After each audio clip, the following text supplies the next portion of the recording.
Betting apps, casino, gaming apps దేశంలో యువతని ఎలా నిర్వీర్యం చేస్తున్నాయి, జస్ట్ ఈజీ మనీ ఎలా సంపాదించవచ్చు అని చెప్పి దుర్మార్గపు ప్రబోధం ఎలా చేస్తున్నాయి. వీటి మీద ఒక అవగాహన కార్యక్రమం అయితే మొదలెట్టారు senior IPS officer RTC MD Sajjanar గారు. దాంతో say no to betting apps పేరుతోటి ఆయన మొదలెట్టిన ఈ సెన్సిటైజేషన్ ప్రోగ్రామ్స్ తోటి పుట్టలోని పాములన్నీ ఒక్కసారిగా బయటకు వచ్చేస్తున్నాయి. వాటి కూరలన్నీ పోలీసులు పీకేస్తున్నారు. వీళ్ళల్లో సెలబ్రిటీలు ఉన్నారు, యూట్యూబర్స్ ఉన్నారు, యాంకర్స్ ఉన్నారు, అండ్ రకరకాల నెట్వర్క్స్లో సిద్ధహస్తులు ప్రసిద్ధులని తమకు తాము క్లెయిమ్ చేసుకునేవాళ్ళు, నిజంగా కూడా సిద్ధహస్తులు వీళ్ళందరూ కూడా ఉన్నారు. వీళ్ళందరికీ నోటీసులు పంపిస్తున్నారు పోలీసులు. ఒక్కొక్క అంశం కనుక విచారిస్తుంటే పోలీసులకి విస్తుపోయే నిజాలు తెలుస్తున్నాయి. ఒక్క నిమిషానికి 90,000 నుంచి 2 లక్షల రూపాయలు కూడా వాళ్ళ పేమెంట్. ఒక యూట్యూబర్కి అయితే ₹1 కోటి ఆఫర్ చేశారు గేమింగ్ యాప్ వాళ్ళు, ఈ betting, gaming and casino apps వాళ్ళు. ఎందుకు ఈ విషవలయంలో యువత చిక్కుకుంటున్నారు, ఎలా డబ్బులు పోగొట్టుకుంటున్నారు, ఆత్మహత్యలు చేసుకుంటున్నారు? దీని మీద పెద్ద ఎత్తున ప్రకంపనలే రేగుతున్నాయి. ప్రకాష్ రాజ్ గారు ఆయన కూడా కొన్నేళ్ల క్రితం చేశారు. దానికి సంబంధించి ఆయనకు కూడా నోటీసులు పంపించారు పోలీసులు. అయితే ఇంకా తనకు ఆ నోటీసులు ఇంకా అందలేదు. అందిన తర్వాత రెస్పాండ్ అవుతాను, ఒకటి మాత్రం నిజం అని చెప్పి 3 నిజాలు చెప్పారు ఆయన. ఒక విలేజ్ లో షూటింగ్ లో ఉన్నాను, అదే ఈ getup. It's very interesting film. ఇక్కడ ఉన్నప్పుడు ఇప్పుడే నాకు ఈ ఆన్లైన్ లో మళ్ళీ మీడియాలో ఒక ఆన్లైన్ గేమింగ్ యాప్, దాని గురించి నేను చేసిన ఒక యాడ్ గురించి డిస్కషన్ జరుగుతోంది. అందరినీ ప్రశ్నించి నేను సమాధానం చెప్పాలి కదా, ఎందుకంటే చాలా మంది క్వశ్చన్ చేస్తున్నారు మీరు ఎలా చేస్తారని. అది ఒక 2016, ఒక 9 years బ్యాక్ ఇలాంటి ఒక యాడ్ నా దగ్గరకు వచ్చింది. నేను చేశాను, నిజం. ఆ తర్వాత కొన్ని నెలల్లోనే అది తప్పని నాకు అర్థమైంది. వాళ్ళు మళ్ళీ 2017 లో దాన్ని ఎక్స్టెండ్ చేస్తానంటే, లేదండి ఇది తప్పు, తెలియక చేసేసాను, బట్ చేసేసాను కాబట్టి అగ్రిమెంట్ వీళ్ళు దాన్ని రిలే చేసి తీరాలి, బట్ 2017 నుంచి మీరు వాడకూడదు, నేను రాను అని చెప్పేసి. దాని తర్వాత అలాంటి ఏ గేమింగ్ యాప్స్ నేను చేయలేదు. 2021 లో కూడా ఆ కంపెనీ ఇంకో కంపెనీకి అమ్మేసి వాళ్ళు దాన్ని ఏదో సోషల్ మీడియా ప్లాట్ఫామ్ లో యూజ్ చేస్తే నేను వాళ్ళకి నోటీసు, వాళ్ళకి ఈమెయిల్, మళ్ళీ వాట్సాప్ లో పంపించి, లేదండి ఇందులో నేను లేను, ఇది చేయకూడదు, కాంట్రాక్ట్ అయిపోయింది, ఇది తప్పు అని కూడా చెప్పాను. వాళ్ళు ఆపేశారు.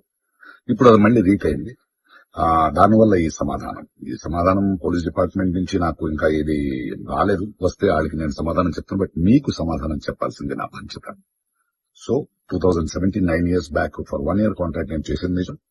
అది తెలిసిన తర్వాత దాన్ని ఆపింది నిజం. ఆ తర్వాత నేను చేయలేదు అనేది కూడా నిజం. ఈ మాట మీకు చెప్తున్నాను. ఇంకో విషయం, దయచేసి యంగ్స్టర్స్, ఇలాంటి గేమింగ్ యాప్ అది ఒక వ్యసనం. ప్లీజ్ మీ జీవితాన్ని కోరుకోండి. Thank you. తాను అందులో ప్రమోట్ చేసిన మాట వాస్తవమే.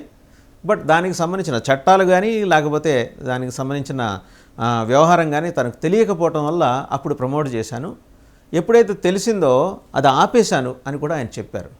అండ్ రెండోది ఏంటంటే ఇక మీదట ఇలాంటి చేయబోను అని కూడా ఆయన చెప్పారు. అయితే జరిగిన తప్పు చట్టం గురించి తెలుసుకోలేకపోవడం అనేది తప్పు. ఎందుకంటే చట్టాల గురించి ఆయనకి తెలియదంటే నమ్మేవాళ్ళు ఎవరు లేరు. పవన్ కళ్యాణ్ ఎక్కడైనా ఏదైనా మాట్లాడితే ఎంబడే దాంట్లో చట్టానికి సంబంధించిన అంశం ఒకటి బయటికి తీసి ఏదో ఒక రకంగా జస్ట్ ఆస్కింగ్ అంటూ ఆయన పవన్ని ట్రోల్ చేసిన సందర్భాలు ఇటీవల కాలంలో బోల్డ్ అని ఉన్నాయి. ఇన్ఫ్యాక్ట్ మా ఎలక్షన్స్లో మెగా కుటుంబం ఆయనకు అంత సపోర్ట్గా నిలబడిందో ఆ కృతజ్ఞత కూడా ఆయనకి లేదనే మాట బలంగా అనిపిస్తుంది. ఒకటి. ఇక రెండోది ఏంటంటే ఈ అంశంలో ప్రకాష్ రాజ్ మాట్లాడిన దానికి సంబంధించి మరి రేపు పొద్దున ఏదో షూటింగ్లో ఉన్నారట. షూటింగ్ అయిపోయిన తర్వాత పోలీసులు నోటీసులకు ఆయన సమాధానం ఇవ్వటం, ఆ కేసు ఫైల్ అయితే దాన్ని న్యాయపరంగా ఎదుర్కోవటం ఏదో చేస్తారు. ఈయన ఒక్కరే ఉన్నారా? రానా దగ్గుబాటి, ఇంకా విజయ్ దేవరకొండ, వీళ్ళు కూడా ఒక్కొక్కళ్ళు ఒక్కో రకమైన యాప్ని ప్రమోట్ చేసుకుంటూ వచ్చారు. నిమిషానికి 90,000 నుంచి 2 లక్షల వరకు. ఇంకా హీనంలో హీనం సెలబ్రిటీలు అంటే సినిమా స్టార్స్ అయితే 50 లక్షల నుంచి ₹1 కోటి వరకు. అందులో ₹1 కోటి అందుకున్న ఒక యూట్యూబర్ కూడా ఉన్నారు. సో ఇప్పుడు వీళ్ళందరూ గంపగుత్తగా వచ్చేస్తున్నారు అనమాట. వీళ్ళందరి పేర్లు బయటకు వస్తున్నాయి పోలీసుల విచారణలో. ఇప్పుడేంటి, దీనివల్ల వేలాది మంది ఆత్మహత్యలు చేసుకున్నారు. దాంట్లో పైసలు పెట్టి డబ్బులు కోల్పోయి అప్పులు చేసి అప్పులు కట్టలేక కుటుంబాలకు ముఖాలు చూపించలేక అవమానంతో రేపొద్దున రోడ్డు ఎక్కితే ఎవరు ఎలా నిలదీస్తారో తెలియక ఈ ఇబ్బందులు ఈ తాళలేక ఆత్మహత్యలు చేసుకున్న కుటుంబాలు బోళ్ళన్ని ఉన్నాయి. ప్రత్యేకించి యూత్. ఎవరైతే దేశానికి వెన్నెముక అనుకుంటున్నామో ఆ వెన్నెముక వెన్ను విరిచినాయి బెట్టింగ్ యాప్స్. ఈ బెట్టింగ్ యాప్స్కి సెలబ్రిటీలు, సినిమా స్టార్సు, యూట్యూబర్సు, సమాజంలో వివిధ రంగాల్లో నిష్ణాతులు, సుప్రసిద్ధులు, సిద్ధహస్తులు అనుకున్న వాళ్ళందరూ ఎందుకు సపోర్ట్ చేయాల్సి వచ్చిందనేది ఈరోజు పోలీసుల ఇన్వెస్టిగేషన్లో తేలుతోంది. ఒక్కొక్క అంశం బయటకు వస్తుంది. ఇన్ఫ్యాక్ట్ మొత్తం దేశం మొత్తం కూడా వీసీ సజ్జనార్ గారికి రుణపడి ఉండాలి. ఎందుకంటే ఆయన మొదలెట్టిన సెన్సిటైజేషన్ ప్రోగ్రామ్, ఆర్టీసీ ఎండీగా ఒకవైపు బాధ్యతలు నిర్వహిస్తూనే ఒక సెన్సిటైజేషన్ ప్రోగ్రామ్ ఆయన మొదలెట్టారు. Say no to betting apps. డబ్బు న్యాయంగా సంపాదించుకుందాం, కష్టపడి సంపాదించుకుందాం, ఈజీ మనీ వద్దు. ఈజీ మనీలో ఇంకొకళ్ళు ఉసురు తగిలి అనవసరంగా రేపు పొద్దున మన కుటుంబాలు ఏమైతే కూడా తెలియదు అనే ఒక సందేశాన్ని అంతర్లీనంగా ఆయన పంపించగలిగారు. దాని ప్రభావం వల్ల ఏంటంటే ఇవాళ పోలీస్ యంత్రాంగం కదిలి కేసులు పెట్టడం మొదలెట్టింది. ఒక్కొక్కళ్ళు బయటకు వస్తున్నారు. ఇప్పుడు ఒక దానికోసం ప్రమోట్ చేసినందుకు 50 లక్షల నుంచి 1 కోటి రూపాయలు తీసుకుంటున్నారంటే ఈ డబ్బంతా కూడా దాని బారిన పడి మోసపోయిన యువతో లేకపోతే ఎవరు మహిళలు కావచ్చు, యువకులు కావచ్చు, కొందరు అయితే భార్యాభర్తలు ఇద్దరూ కూడా దానిలో డబ్బులు పెట్టి ప్రాణాలు కోల్పోయిన సంఘటనలు ఉన్నాయి. ఒక్కొక్క సంఘటన కనుక చూస్తుంటే వేదన కలక్క మానదు. సో ఈ సెన్సిటైజేషన్ ప్రోగ్రామ్ని మొదలెట్టిన వీసీ సజ్జనార్ చాలా బలంగా ఇది సమాజం లోపలికి వెళ్ళేట్టు చేయగలిగారు. I'm just asking, Pawan Kalyan గారు ఏం మాట్లాడినా, రాజకీయంగా ఎలాంటి నిర్ణయాలు తీసుకున్నా, దేశ రాజకీయాలు, రాష్ట్ర రాజకీయాలు, లేదంటే ఆయన కోరుకుంటున్న నిర్మాణాత్మకమైనటువంటి మార్పుల గురించి ఎప్పుడు ఏం మాట్లాడినా దాంట్లో భూతద్దం పెట్టి మరి తప్పులు వెతికేటువంటి గొప్ప వేదాంతులు, పండితులుగా చెప్పుకున్నటువంటి ప్రకాష్ రాజ్ గారు లాంటి వాళ్ళు 1000 మంది యువకుల ప్రాణాలు బలిగొన్నటువంటి బెట్టింగ్ యాప్లను ప్రమోట్ చేయొచ్చా? ఆయనకి ఎవరైనా చెప్పండా కొంచెం. యువత కోసం పవన్ కళ్యాణ్ గారు వదులుకునే ఆస్తులు, సంపాదన అన్ని వదులుకొని నిలబడినంత ఈజీ కాదు ఇలాంటి బెట్టింగ్ యాప్లు ప్రమోట్ చేసే వాళ్ళు మాట్లాడడం రాష్ట్ర రాజకీయాల గురించి, దేశ రాజకీయాల గురించి అని. ఎదుటివాడి ప్రాణాలు పోతాయి, ప్రాణాలు తీసుకుంటారు, అది చీటింగ్, ఫ్రాడ్ అని తెలిసినా కూడా నీ జేబులు నిండుతాయని తెలిసి ఎదుటి వాళ్ళ ప్రాణాలు తీయడానికి సిద్ధపడి ప్రమోషన్ చేసినటువంటి ప్రకాష్ రాజ్ గారు లాంటి వ్యక్తులు ప్రాణాలు పోయే వాళ్ళ జీవితాలు నిలబెట్టడం కోసం సొంత ఆస్తులను కూడా అమ్ముకొని ప్రజల కోసం త్యాగం చేసేటువంటి పవన్ కళ్యాణ్ గారు లాంటి వ్యక్తులను ప్రశ్నించకూడదని చెప్పేసి చెప్పండి ఎవరైనా అతనికి కొంచెం. ఒకళ్ళు మనం మాట్లాడేటప్పుడు, ఒకవేళ మనం ఎదుటి వాళ్ళ వైపు చూపించేటప్పుడు మనం ఎంత క్లియర్ గా ఉండాలి అన్నది ఫస్ట్ గమనించుకోవాల్సిన విషయం. మనం మాత్రం బెట్టింగ్ యాప్లను ప్రమోట్ చేస్తాం, చెప్పే సూక్తులు మాత్రం సామెత ఉంది తెలుగులో, చెప్పేది శ్రీరంగ నీతులను దూరేది ఎక్కడో అని చెప్పేసి.